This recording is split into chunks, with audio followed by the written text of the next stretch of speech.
सब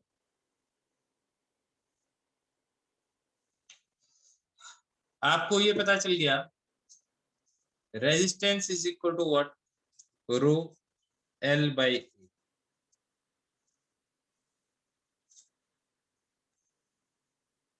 ठीक है, मेरे को एक चीज बताओ, ये एक कंडक्टर है,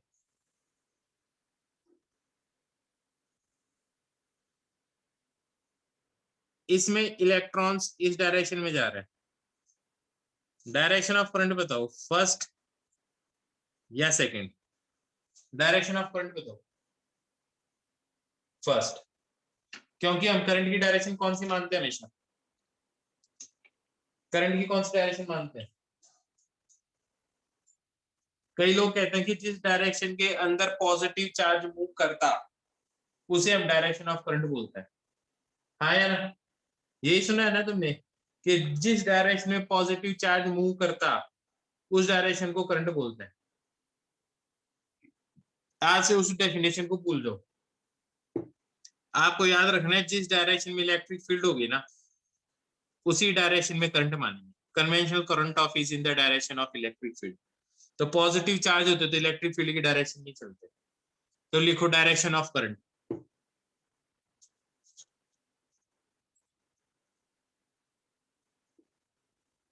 डायरेक्शन ऑफ करंट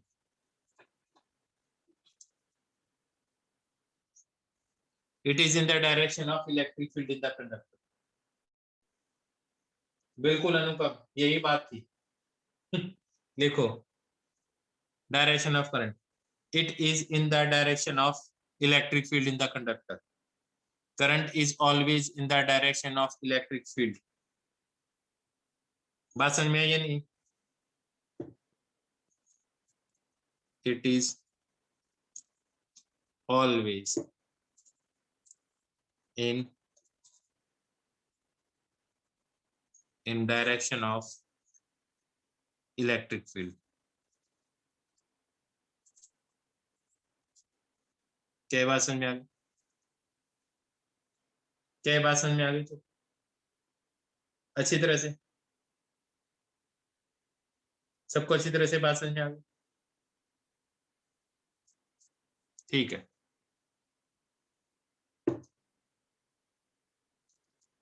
अब इस L को और A को समझते हैं, ये कौन सी डायरेक्शन?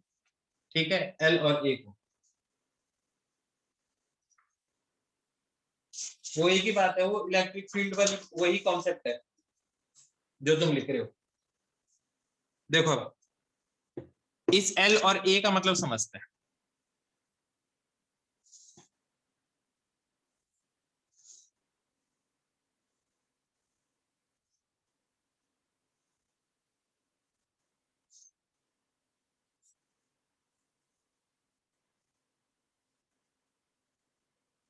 ध्यान से समझना मैं जो बात कहूं, ये वाली लेंथ A है, ये वाली लेंथ B है और ये वाली लेंथ C है। समझ में आ गई बात? ये बात समझ में आ गई पूरी की पूरी? इस कंडक्टर का, इस कंडक्टर की जो रेजिस्टिविटी है ना, इस कंडक्टर की जो रेजिस्टिविटी है वो रो है। रो क्या है? इसकी रेजिस्टिविटी है। ठीक है, अब सुनो, अगर मैं इसकी दो फेसेस के अक्रॉस, दैट इज इस फेस के अक्रॉस और इस फेस के अक्रॉस पोटेंशियल डिफरेंस लगाऊं, दैट इज बैटरी इन दोनों के अक्रॉस लगा दूं,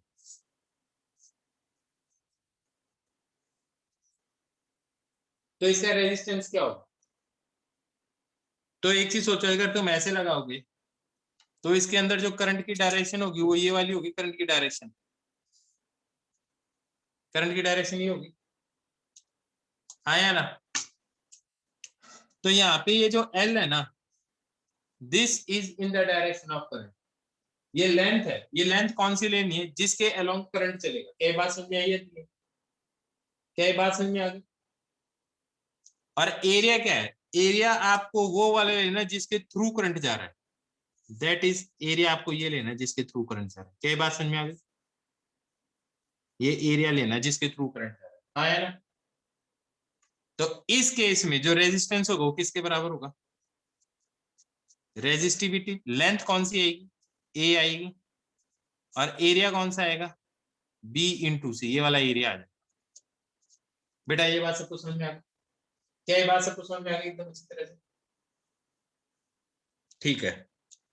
अब मेरे को ये बताओ, अगर मैं बैटरी इस फेस के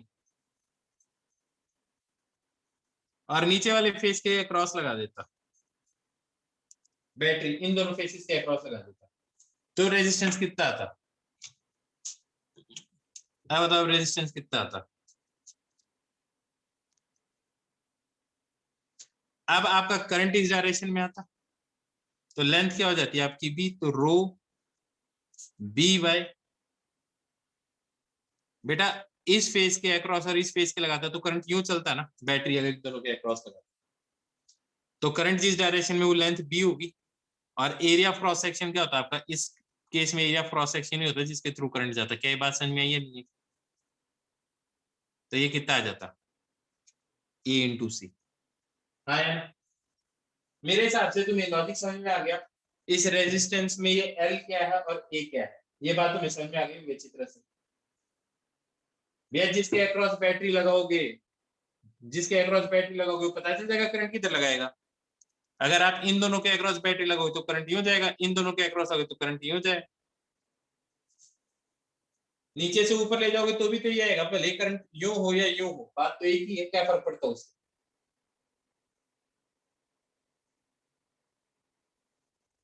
क्या बात समझ में आ गई।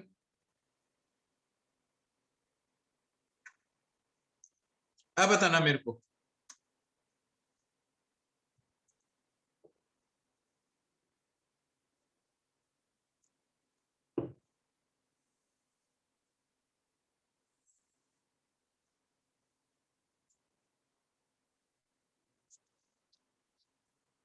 ये लेंथ एल है और इसकी रेडियस आर है, स्मॉल आर, रेजिस्टिविटी इसकी रो है, इसके अक्रॉस बैटरी लगाई है, रेजिस्टेंस बताओ मेरे को इसका, इसका रेजिस्टेंस बताओ।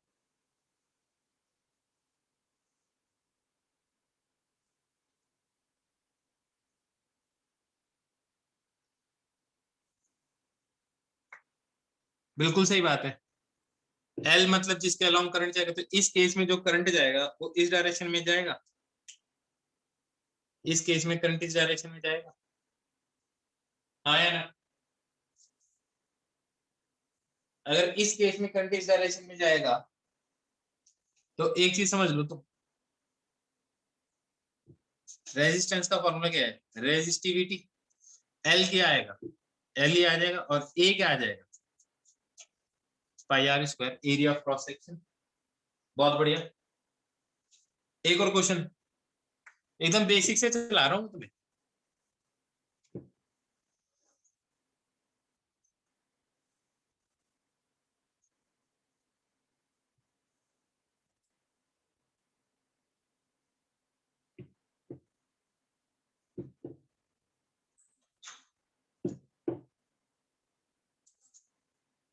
इनर रेडियस ए है, आउटर रेडियस बी है, समझ में आ गया। रेजिस्टिविटी रो, अंदर कैविटी है, बात समझ में आई है नहीं? अंदर कैविटी है, आप जो बैटरी लगा रहे हो ना वो इसके अक्रॉस और इसके अक्रॉस बैटरी लगा रहे हो, और इसकी लेंथ एल है, लेंथ क्या है इसकी, एल है। रेजिस्टेंस निकालो इसका, इसका रेजिस्टेंस निकाल के बताओ।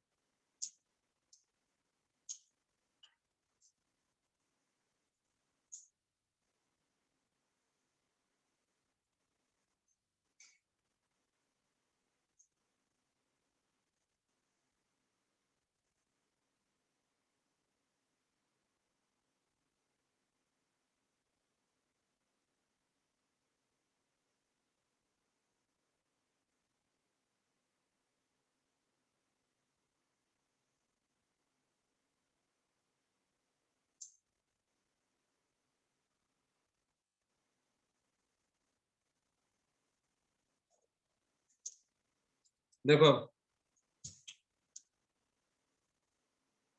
रेजिस्टेंस रो, लेंथ एल जिसके थ्रू करंट जा रही है। अब एरिया निकालना है। एरिया भी सिर्फ ये वाला एरिया होगा, that is pi B square minus pi A square.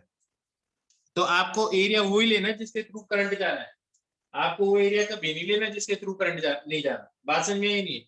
अब ये बीच वाला जो क्रॉस सेक्शन है इसके थ्रू करंट ही नहीं जा रहा, तो ये एरिया लेना क्या हो? क्या तुम्हें मेरी बात समझ में आई अच्छी तरह से? क्या ये बात समझ में आ गई अच्छी तरह से? ठीक है, एक क्वेश्चन और दूं, एक क्वेश्चन और। मैंने कहा बेटा जहां से अब जैसे बीच में कैविटी, तो इसके थ्रू करंट जाएगा ही नहीं। कंडक्टिंग पाथ तो ये वाला है ना, ये वाला है, हाँ है ना। तो बस इसके थ्रू ही करंट जाएगा, तो आपको ये वाला ही, दैट इज, ये कुछ ऐसा बनेगा, सिर्फ इसके थ्रू करंट जा रहा है। तो यही एरिया निकालोगे ना उदिता? ठीक है। आर इज बी माइनस ए क्यों होगा यार? कौन सा आर होगा? तेरे को ये वाला एरिया निकालना है, तो ये एरिया कैसे निकलेगा? बड़े वाले एरिया में से छोटे वाला एरिया निकाल दे विकास।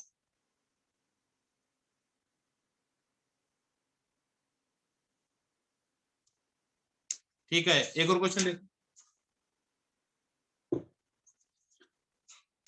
अब मेरे को ये बताओ, ये एक स्फीयर है,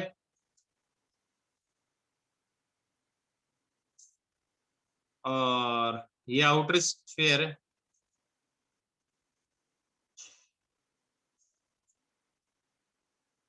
इनर रेडियस ए है, आउटर रेडियस बी है, कंडक्टिविटी इसकी रो है, और जो मेटल है ना वो ये वाला है, ये मेटल पोर्शन है। बात समझ में आई? आप बैटरी लगा रहे हो इसके अंदर और आउटर, दैट इज यूं लगा रहे हो, तब तुम समझ गए इसमें करंट कैसे जाएगा, इसमें करंट जाने की डायरेक्शन क्या होगी। तो मैं थोड़ा इसको बड़ा कर देता हूँ।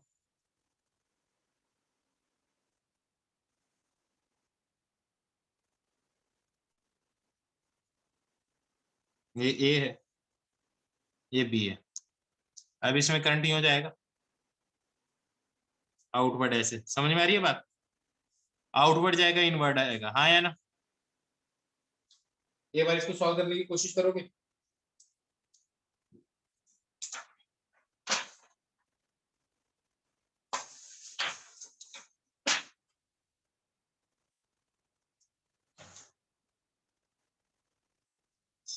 अब मेरे को नहीं पता क्या लेंथ लोगे अभी इसकी, तुम सॉल्व करो फिर मैं बताऊंगा।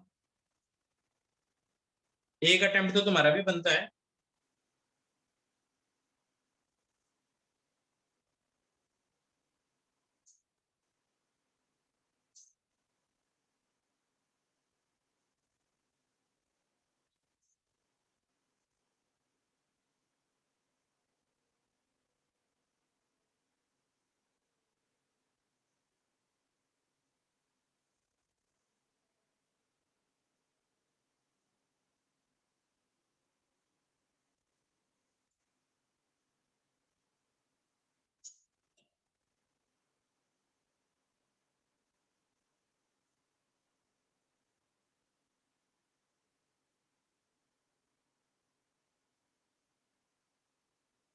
Sphere is sphere, this is sphere.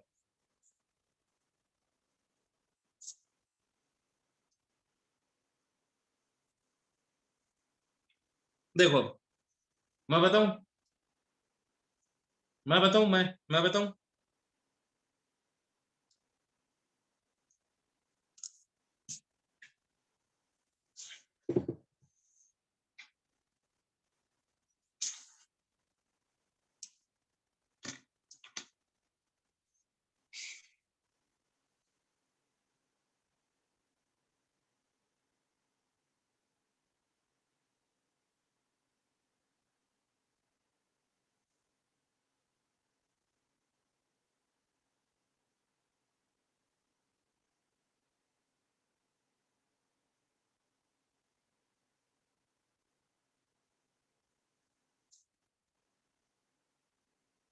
देखो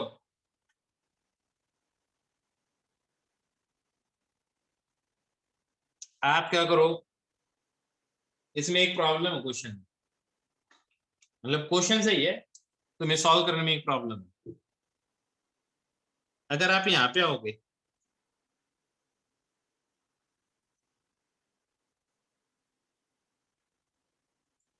यहाँ से जनरल डिस्टेंस x दूरी पे आओगे, या स्मॉल r दूरी पे आओगे, तो आपका करंट इस डायरेक्शन में जा रहा होगा। लेकिन जब आप यहाँ पे आओगे, एक बड़े सर्कल में आओगे, तो आपका area of cross section increase कर गया होगा, हाँ या ना? क्या मेरी बात समझ में आ रही है तुम्हें? क्या बात समझ में आ रही है? इस कारण हर एक एलिमेंट का रेजिस्टेंस निकालना पड़ेगा आपको, और वही करने की कोशिश करता हूं मैं। देखो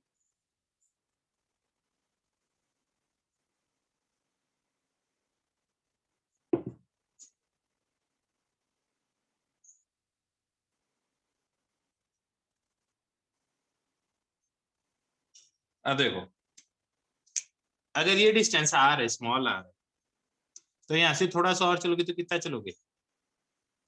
डी आर चलोगे। और जब यहाँ से थोड़ा सा डी आर चलोगे,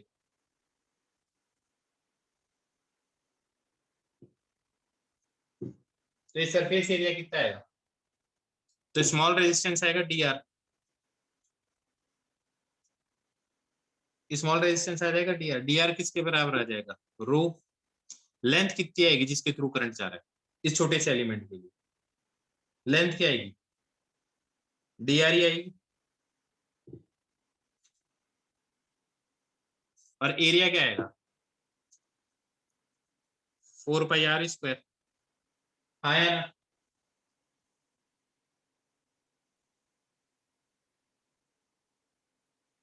यार यहाँ से अगर आप आर डिस्टेंस चलोगे, थोड़ा सा डिस्टेंस और चलोगे, तो कितना चलोगे? डी आर ही चलोगे। डी आर ऐसे है, और जैसे दूर दूर जाते जाओगे तो एरिया ऑफ क्रॉस सेक्शन बढ़ेगा, नहीं? बड़े स्क्वायर का एरिया ऑफ क्रॉस सेक्शन ज्यादा नहीं होता क्या अनुपम?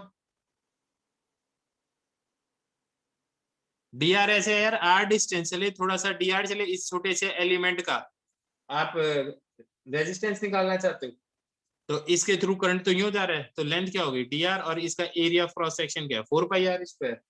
तो रो एल बाई ए तो होता है। आर्यन पक्षी,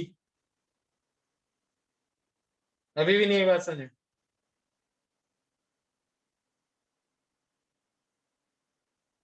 क्रॉस सेक्शन क्या है? ये एक स्फीयर है, आर रेडियस इस स्फीयर का क्रॉस सेक्शनल एरिया क्या होगा अगर इसके थ्रू करंट यूं जा रहा है? 4 पाई r स्क्वायर ही तो होता है एक स्फीयर का एरिया जिसके थ्रू करंट जा रहा है, तो वो वही करंट होगा। जैसे ये यूं है, यूं बॉल है, इधर से इधर से इधर से, तो ये एरिया क्या है जिसके थ्रू करंट जा रहा है? 4 पाई r स्क्वायर। यहां तक समझ में आ गया?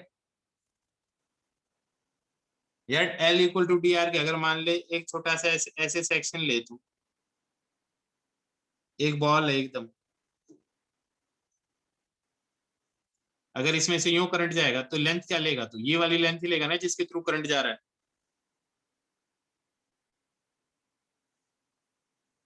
और क्या होगा? छोटे से एलिमेंट का रेजिस्टेंस क्या होगा? ऐसे ही होगा जिसके थ्रू करंट जा रहा है। छोटे से एलिमेंट का रेजिस्टेंस निकाल लिया, और फिर क्या करोगे? उसको इंटीग्रेट कर दोगे, तो जीरो से लेके कैपिटल आर, और ये आर की वैल्यू कहां से कहां चेंज हो रही है? ए से लेके बी तक जा रही है। तो ये क्या आ जाएगा? R rho upon 4 pi constant बाहर आ जाएगा, D R upon R square, और ए से लेके बी, ये लो इंटीग्रेटिंग लिमिट आ जाए। ऑब्वियस ही बात है, जब आप पूरे के यूनिफॉर्म नहीं है पूरे का पूरा, तो आप छोटे एलिमेंट का ही तो रेजिस्टेंस निकाल पाओगे, तभी तो उसको इंटीग्रेट करोगे। 1 बाई r स्क्वायर का इंटीग्रेशन क्या होता है? -1 बाई r।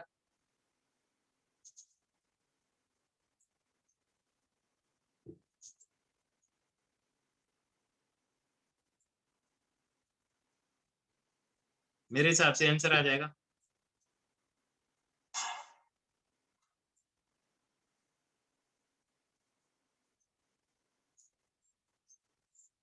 क्या यहाँ तक समझ में आ गया सबको? यहाँ तक समझ में आ गया सबको? अच्छी तरह से आ गया ना सबको? अब पता चल गया कि किसी भी एलिमेंट को मान के कैसे करना पड़ेगा। ये पता चल गया एलिमेंट को कैसे मान के करना पड़ेगा। एक क्वेश्चन और दूं? एक क्वेश्चन और।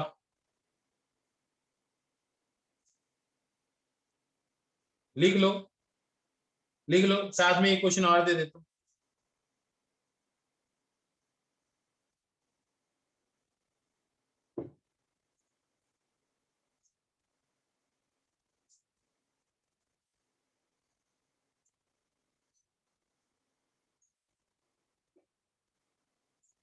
अब समझ में आ गई बात? हॉलो सिलेंडर है। अब इस हॉलो सिलेंडर के अंदर है ना बैटरी, इनर वाली सरफेस के अंदर, और बाहर वाली सरफेस पे लगाइए। बात समझ में आई है नहीं? तो अब इसमें करंट कैसे जाएगा? अगर मैं इसका तुम्हें, अब तुम समझ गए इसमें करंट कैसे जाएगा? अंदर से बाहर की तरफ जाएगा, हाँ या ना? दैट इज, अगर मैं इसको यूं बना दूं,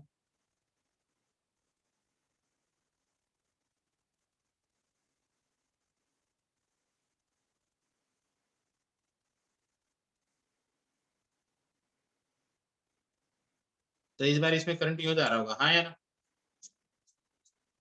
अब समझ में आ गई बात? बेटा क्वेश्चन समझ में आ गया सबको?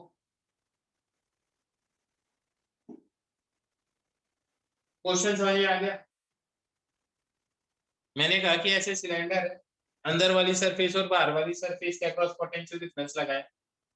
इनर रेडियस ए है पहले की तरह, और आउटर रेडियस बी है।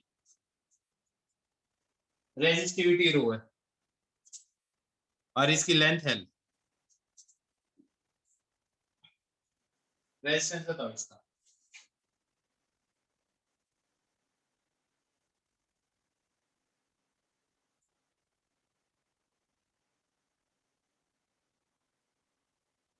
अरे भाई अंदर कुछ है ही नहीं तो कवर क्या हो जाएगा? विकास बोलना जरा एक बार, मैं भी सुनना चाहता हूँ, क्या पूछना चाहता था? हाँ विकास बोल। सर मैं बोल रहा था कि जैसे पिछले क्वेश्चन में जो ए वाला रेडियस है वो तो हॉलो है ना, हमें तो बी माइनस ए को मतलब उसका रेजिस्टेंस निकालना है।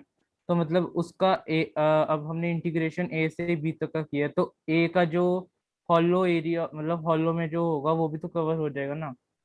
तो हॉल में कवर क्या होगा जब कुछ है ही नहीं वहां पे? कवर तो तब करेगा ना जब कुछ होगा। मतलब अगर वहां का एरिया होता है और अगर अगर हमें बीच का एरिया निकालना होता है फिर हम ए नहीं लेते ना। यार एक बार बता, बीच का एरिया कैसे निकाल गया ये बता तू मेरे को।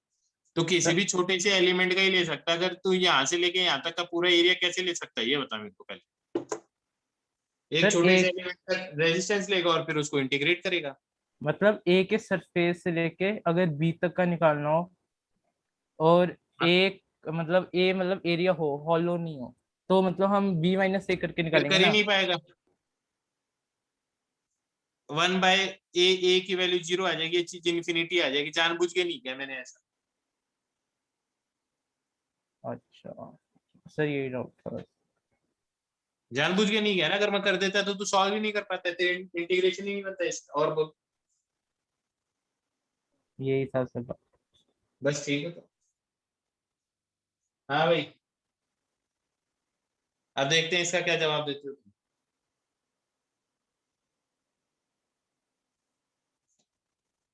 प्रोबेबली सही है सौमिल तेरा आंसर। सही लग रहा है मेरे को फर्स्ट इंस्टेंस पे तो।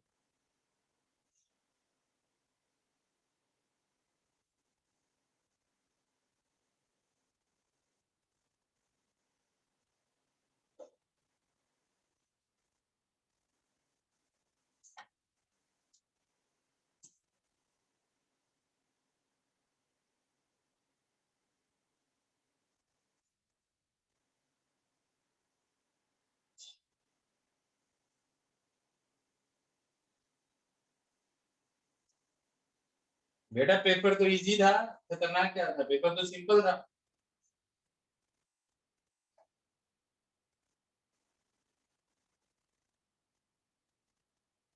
तो मैं इस पे उस पेपर के सॉल्यूशन दे दूंगा मैं कल या परसों। कल या परसों में तुम्हें पेपर के सॉल्यूशन बना के वीडियो पोस्ट करूंगा। एक बार तुम खुद और ट्राई करना घर पे।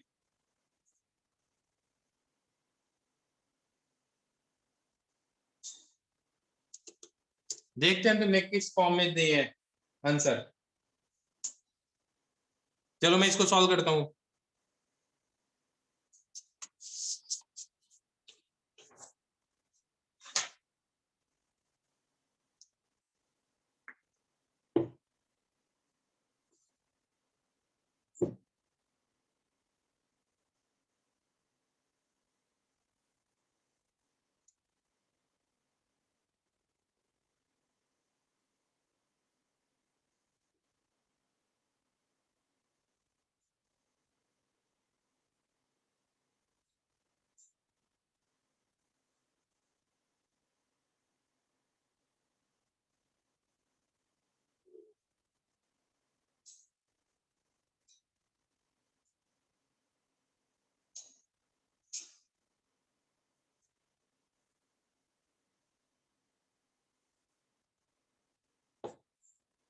ठीक है, अभी देख के कल कल परसों पता चल जाएगा तुम्हें। अब देखो,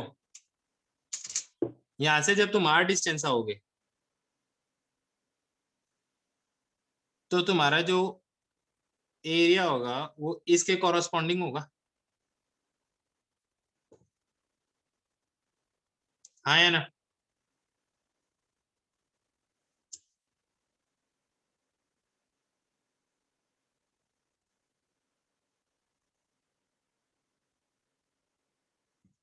सही बात है एकदम।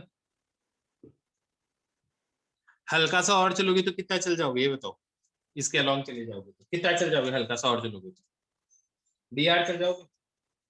तो आपका जो रेजिस्टेंस आएगा डी आर छोटे से एलिमेंट का, यहाँ पे जो छोटा सा एलिमेंट बनेगा वो क्या बनेगा, rho into D R upon area of cross section क्या आएगा, 2 pi R into L, cylinder का जो सरफेस एरिया होगा वही होगा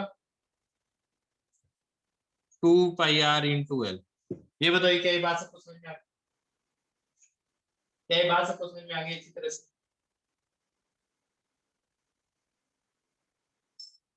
अगर ये बात समझ में आ गई तो अब तुम्हें क्या करना पड़ेगा, इसको इंटीग्रेट करना पड़ेगा 0 से लेके कैपिटल आर और ए से लेके बी तक।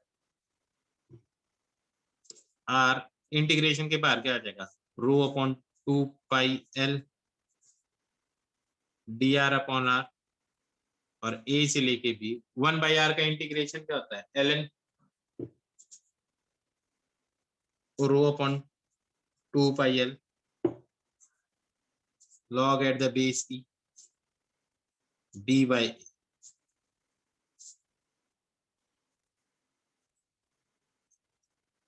किस किस का आंसर सही है, हाँ log r आएगा, फिर upper limit minus lower limit करोगे तो ये आंसर आ जाएगा।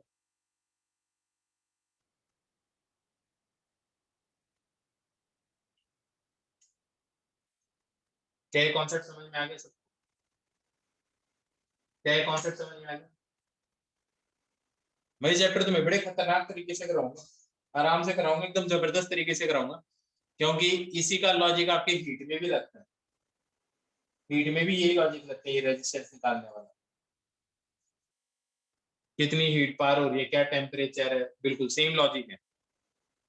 क्या यहाँ तक समझ में आ गया।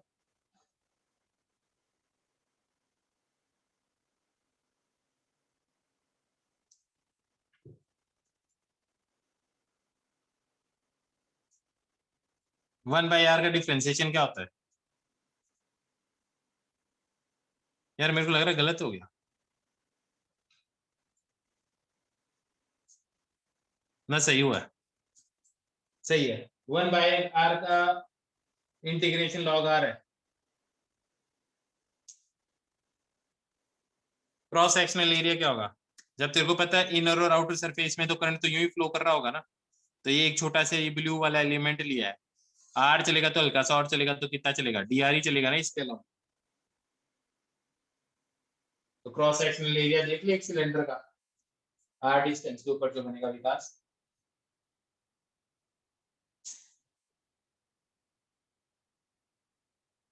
क्या बात समझ आ गई सबको?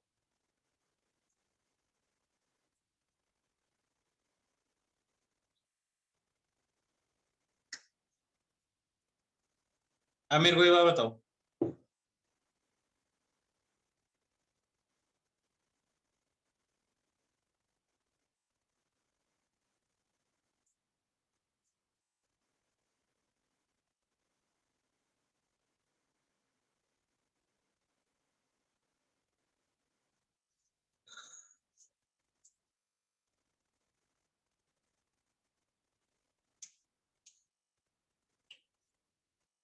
दोनों जो वायर है ना, इसका area of cross section A, इसका area of cross section A by 2, इसकी लेंथ भी एल है, इसकी लेंथ भी एल, दोनों की रेजिस्टिविटी रो है।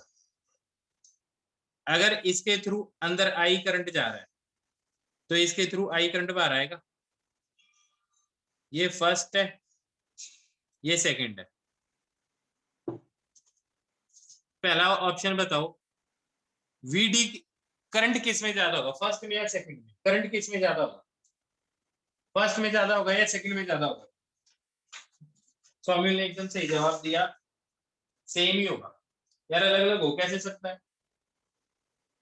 अरे भाई अलग अलग होगा कैसे, जितना ही इसके अंदर जा रहा होगा करंट उतना ही इसके बाहर आ रहा होगा। अभी भी नहीं है बात समझ? क्या बात समझ में आ गई? ठीक है। अब मेरे को ये बताओ, तुम्हें ये पता चल गया I one equal to I, B part बताओ मेरे को, इलेक्ट्रिक फील्ड ई वन में ज्यादा है या ई टू में ज्यादा है?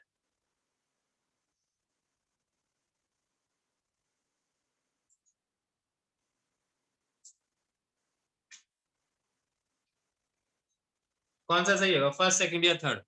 फर्स्ट सेकंड या थर्ड, कौन सा ऑप्शन सही होगा?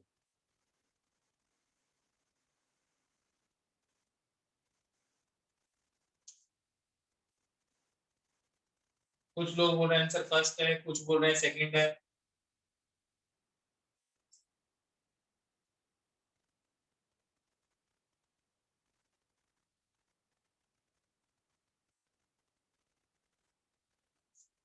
चलो कोई नहीं, आराम से पहुंच रहा है। सी पार्ट देखो, rho one rho two, first second या थर्ड? सब क्लियर हो जाएंगे एकदम, फर्स्ट सेकंड या थर्ड?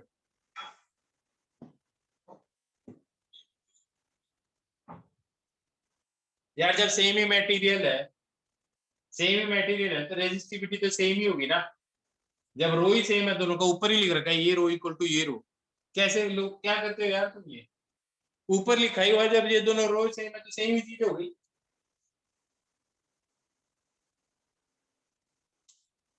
सेकंड वाला पार्ट सही। करंट डेंसिटी किस में ज्यादा है,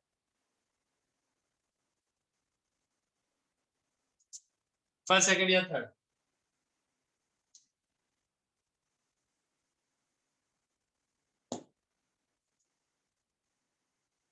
फर्स्ट वाला पार्ट, सेकंड वाला पार्ट या थर्ड वाला पार्ट? फर्स्ट सेकंड या थर्ड? ऑब्वियस ही बात है, यहाँ पे एरिया क्रम में करंट डेंसिटी क्या होता है, आई बाई ए होता है ना। आई तो दोनों के अंदर ही सेम है, एरिया किसका कम है, जिसका इसका एरिया कम है तो इसकी करंट डेंसिटी ज्यादा होगी। क्या ये बात समझ में आई है? क्या ये बात समझ में आ गई सबको अच्छी तरह से? बहुत बढ़िया। तो इसके अंदर ये वाला आंसर होगा।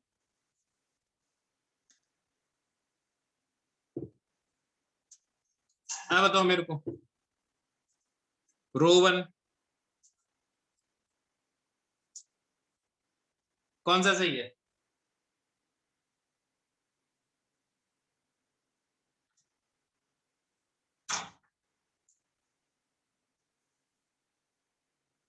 बहुत बढ़िया। क्यों? जब सिग्मा ही सेम है तो रो भी सेम ही होगा, या रो सेम है तो सिग्मा भी सेम ही होगा। हाँ या ना? अब इसका बताओ आंसर, अब इसका आंसर बताओ। इसका आंसर डायरेक्ट बताना मुश्किल है, अब बताओ आंसर क्या होगा इसका।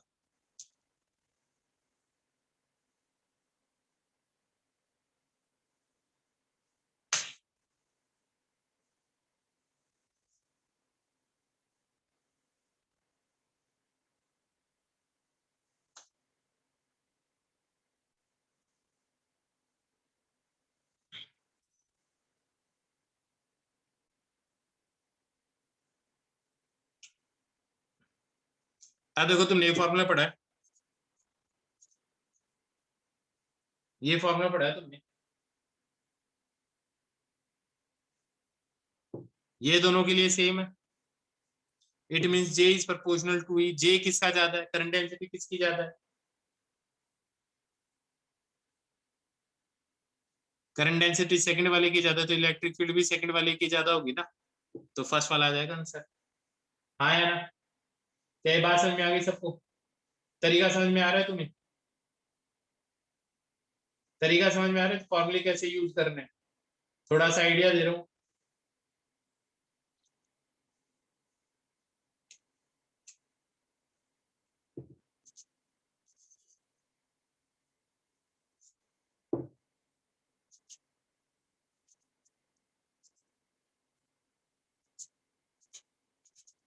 ड्रिफ्ट वेलोसिटी का ratio J equal to sigma ही है। सिग्मा सेम है दोनों मटेरियल का, जे इसका ज्यादा है तो यहाँ पे इलेक्ट्रिक फील्ड भी ज्यादा होगी इससे। सात्विक का समझ में आ गया?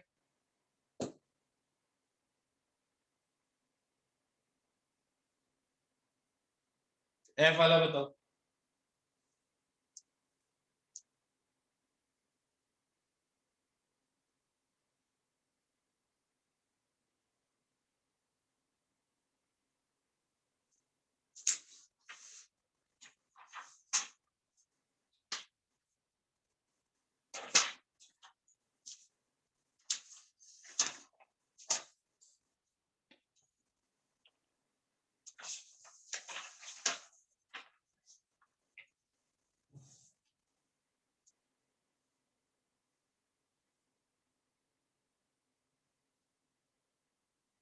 अब देखो,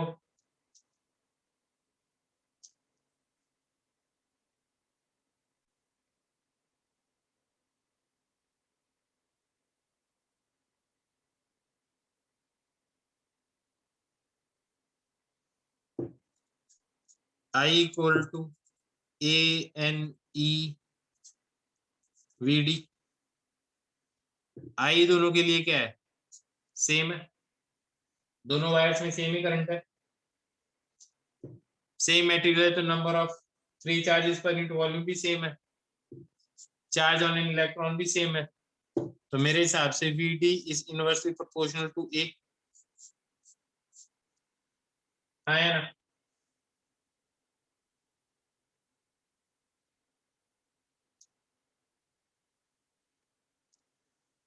तो अब ऑब्वियसली बात है, जिसका एरिया टू एरिया कम होगा उसके अंदर ड्रिफ्ट वेलोसिटी क्या होगी? ज्यादा होगी। तो इसके अंदर ड्रिफ्ट वेलोसिटी क्या होनी चाहिए? ज्यादा होनी चाहिए ना। तो आंसर क्या आ जाएगा? फर्स्ट आ जाएगा। क्या ये बात समझ में आई है?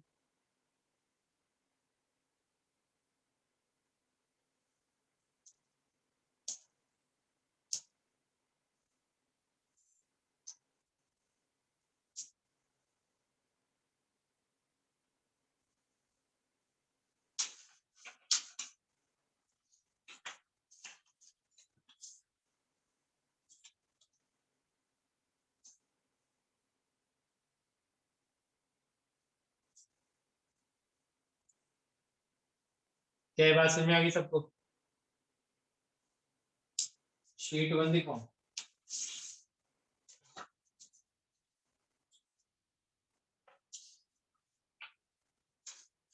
एक मिनट, ये लो शीट वन देख लो, ये लो। और कुछ?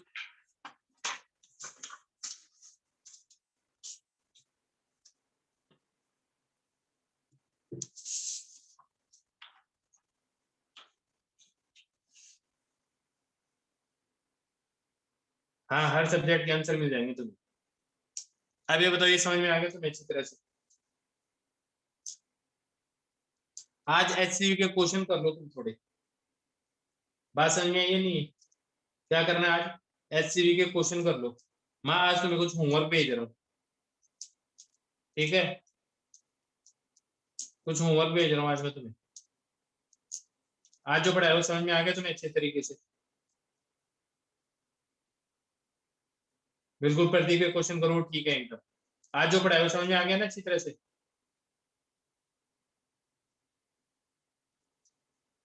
HCV के कर लो, जो जहां से करने वहां से कर लो क्वेश्चन। अब मैं अगली क्लास में तुम्हें थोड़ा सा और आगे पढ़ाऊंगा, दैट इज इसके अंदर एनर्जी एनर्जी, थोड़ा सा बैटरी के बारे में बताऊंगा, ठीक है?